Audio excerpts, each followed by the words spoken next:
নমস্কার বন্ধুরা, পলি কিচেন রুমে সবাইকে স্বাগত। আশা করি সবাই ভালো আছেন বন্ধুরা। আমিও আপনাদের আশীর্বাদে মোটামুটি ভালোই আছি। তো বন্ধুরা, আজকে একটা রেসিপি শেয়ার করব।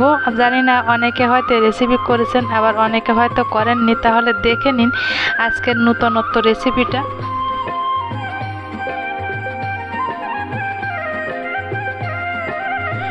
বন্ধুরা, কলা পাতার পাতুরি তো অনেকেই খেয়েছেন। তো বন্ধুরা, এইভাবে একটু দেখুন তো কেমন লাগে কলা পাতার পাতুরি খেতে।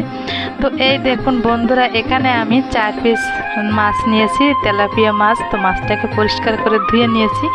তো লবণ আর হলুদ দিয়ে দিলাম মাছের ভিতর। এবার দিয়ে দিব লঙ্কার গুঁড়ো। তো লবণ, হলুদ আর লঙ্কার গুঁড়ো দিলাম, আর এখানে দিয়ে দিব তেল।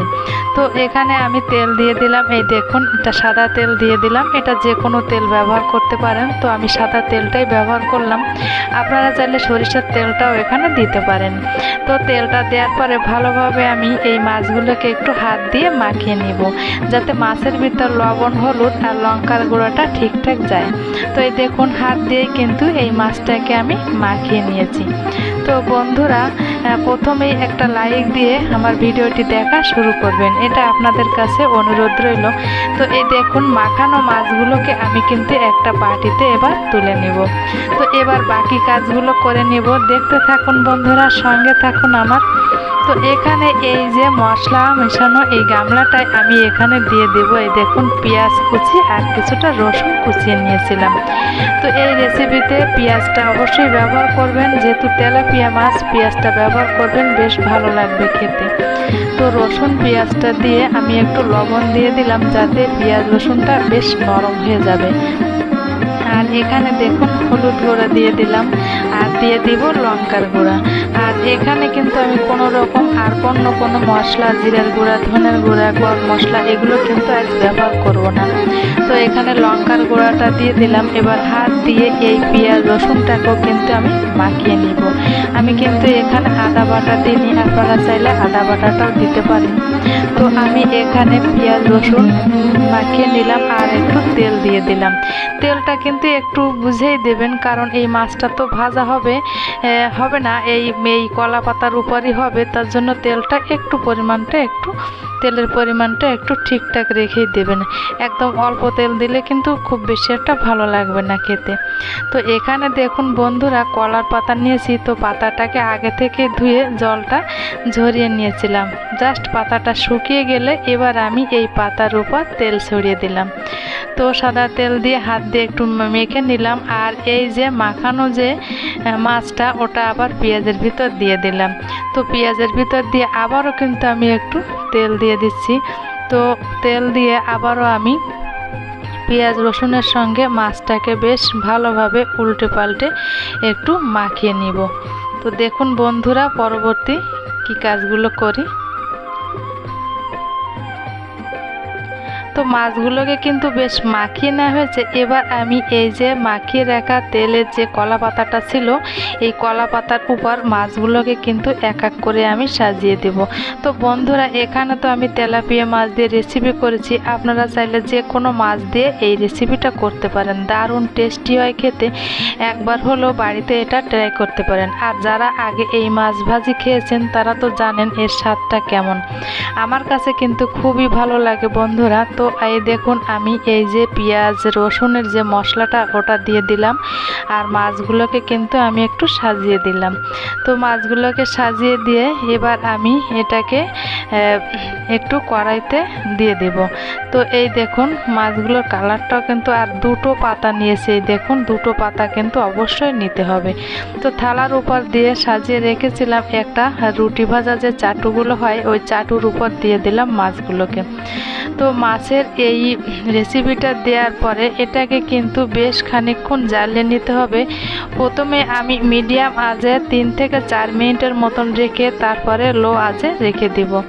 তো এই দেখুন 5 থেকে 7 মিনিট পর একটু ঢাকনাটা তুলে নিলাম। এই দেখুন, তো মাঝে মাঝে কিন্তু এভাবে পাতাটাকে একটু ঘুরিয়ে দিতে হবে যাতে মাছটা বেশ সব দিক দিয়ে ঠিকঠাক জালটা হয়। যেহেতু মাছটা ভাজা হচ্ছে না, এই পাতার উপরই হবে, সেজন্য এদিকে কিন্তু অবশ্যই খেয়াল রাখতে হবে। তো 10 থেকে 12 মিনিট হয়ে গেল। তো আমি এবার একটু পাতা উল্টে দেখছি যে মাছটা কেমন হয়েছে।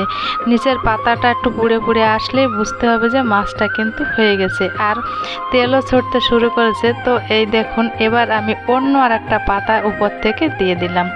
তো এবার আমি এই মাছটাকে কিন্তু উল্টে দেব, তার জন্য আর একটা থালার সাহায্য নিলাম। আর দুটো পাতা কিন্তু অবশ্যই প্রত্যেক বারে দিয়ে দিতে হবে। তো এই দেখুন উল্টে দিলাম, এবার পাতাটাকে তুলে নিলাম। এই দেখুন মাছটা কিন্তু ঠিক এরকম একটু পোড়া পোড়া হবে, খেতে কিন্তু দুর্দান্ত হয় বন্ধুরা। তো আমি তো বলছি একবার হলো আমার মতন এইভাবে এই রেসিপিটা ট্রাই করে দেখতে পারেন। কলা পাতায় পাতুরি তো অনেকেই খেয়েছেন, অনেকভাবে খেয়েছেন, তো এইভাবে একবার ট্রাই করে দেখতে পারেন। তো দিয়ে আমি ঢাকা দিয়েছিলাম, এবার ঢাকনাটা তুলে নিলাম। খুব বেশি একটানা ঢাকা দেওয়া যাবে না, এর ভিতরে অনেকটা জল এসে যায়, যেহেতু পেঁয়াজ রসুন আছে, তার ভিতর লবণ দেয়া একটু জল আসবে, সেজন্য একটানা ঢাকা না রেখে ঢাকনাটা একটু মাঝে মাঝে তুলে দিতে হবে। এই দেখুন এর ভিতর কিন্তু অনেকটা জল আছে, তো এটাকে কিন্তু অল্প আঁচে আমি জ্বালিয়ে নেব। তো অবশ্যই এই রেসিপিটি করার সময় অল্প আঁচ দিতে হবে, আঁচটাকে বাড়ালে পাতাটা পুড়ে যাবে আর মাছটা কিন্তু কাঁচা রয়ে যাবে। তো বন্ধুরা সেদিকে কিন্তু অবশ্যই খেয়াল রাখতে হবে, একদম লো ফ্লেমে রেখে এই রেসিপিটা করতে হবে। আর মাঝে মাঝে পাতাটা এভাবে একটু ঘুরিয়ে দিতে হবে। তো মিনিমাম 20 থেকে 25 মিনিট সময় লাগে এই রেসিপিটা হতে, যেহেতু পাতার উপর হচ্ছে, একটু সময় নিয়ে কিন্তু এই রেসিপিটা হবে। আর আঁচটাকে একদম লো ফ্লেমে রাখতে হবে। তো 25 মিনিটের মতন আমি এই পাতাটাকে কিন্তু টোটাল জ্বালিয়ে নেব।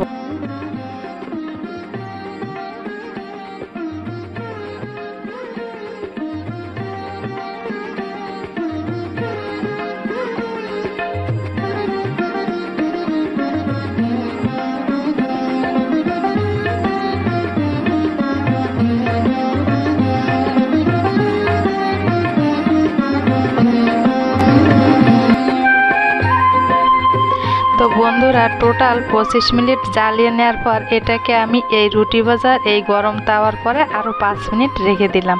তো ফিরে আসলাম 5 মিনিট পর। এবার একটা চামচ দিয়ে একটু উল্টে দেখাচ্ছি, মাছগুলো কিন্তু দুই পিঠ আমার কিন্তু বেশ সুন্দর ভাজা হয়েছে। অনেকেই ভাবতে পারেন কলার পাতার উপরে হয়তো কাঁচা থেকে যাবে, না বন্ধুরা, কাঁচা একদম থাকে না, যেহেতু আমি টাইম নিয়ে এটাকে আমি জ্বালিয়ে নিয়েছি। তো এই দেখুন তৈরি হয়ে গেল আমার আজকের রেসিপি। তো একটু পরিবেশনা করলাম বন্ধুরা। তো গরম ভাতের সাথে কিন্তু দারুণ টেস্টি হয় এই ধরনের রেসিপি খেতে। তো বন্ধুরা কেমন লাগলো আজকের রেসিপিটা অবশ্যই কিন্তু কমেন্ট বক্সে কমেন্ট করবেন। ভালো হোক মন্দ হোক, আপনাদের একটা কমেন্ট কিন্তু আমার ভিডিও করার উৎসাহ অনেক অনেক বাড়িয়ে দেয়। আর নতুন বন্ধুদের, পুরনো বন্ধুদের সবাইকে জানাই আমার অন্তরস্থল থেকে অনেক অনেক ভালোবাসা। নতুন বন্ধুদের বলছি, আমার এই রেসিপিটা যদি কোনো অংশে ভালো লেগে থাকে আমার চ্যানেলটি সাবস্ক্রাইব করে আমার পাশে থেকে যাবেন, আর পাশে থাকা বেল আইকন প্রেস করবেন পরবর্তী নোটিফিকেশন পাওয়ার জন্য। এই ভিডিওটি ফেসবুক থেকে দেখে থাকলে আমার পেজটি ফলো করে রাখবেন। তো বন্ধুরা এতক্ষণ ধৈর্য ধরে আমার রেসিপিটি দেখার জন্য অনেক অনেক ভালোবাসা। ভালো থাকবেন, সুস্থ থাকবেন।